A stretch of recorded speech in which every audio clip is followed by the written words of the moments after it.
Tu savais qu'il y avait des stars qui ont fait de la prison? Joey Starr était réputé pour être un dur à cuire. Il s'est pas laissé faire en 2009 lors d'une bagarre. Il a pris un hachoir et a tapé une voiture avec. Il a été condamné à 2 ans de prison, dont 6 mois ferme, pour violence volontaire. Dans ses films, Hugh Grant, c'est un tombeur. Mais en vrai, il a fait un séjour en prison. À l'époque, il était en couple, mais il a été pris en flag avec une prostituée dans sa voiture. Du coup, Hugh Grant a passé plusieurs heures dans une cellule de Californie. Après Taxi, Sami Nasseri a eu de gros problèmes et a été condamné à 16 mois de prison ferme. En 2009, il avait agressé le pote de son ancienne compagne à l'arme blanche. Après 1 mois de prison, il est allé en psychiatrie parce qu'il a dit qu'il voulait se suicider.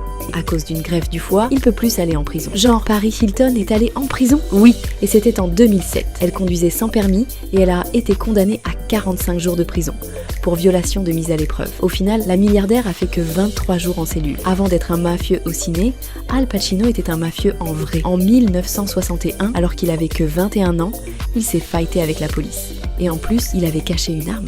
Alors Scarface a passé 3 jours en détention. Lindsay Lohan connaît bien les séjours courts en prison. En 2011, elle n'a pas respecté sa liberté surveillée dans des affaires de vol et conduite en état d'ivresse. Alors, elle a été condamnée à 30 jours de prison. Sauf que le shérif l'a libérée au bout de 5 heures seulement. En 2007, c'était pareil. Elle aurait dû faire 14 jours de prison, mais elle a passé que 84 minutes. Tu savais que Iron Man avait fait de la prison? Robert Downey Jr. était accro à la et aux amphétamines. Ça lui a valu de faire 1 an de prison. Il venait à peine de sortir qu'il s'est fait choper pour la même chose. Mais là, il est resté qu'une nuit, car on avait payé sa caution de 15 000 $. Pour pas faire de prison, faut être une star à Hollywood. Nicole Richie conduisait sous l'emprise de la drogue en 2007. Elle aurait dû faire 4 jours en tôle. Bah non, elle a été libérée au bout de 82 minutes, mieux que Lindsay Lohan.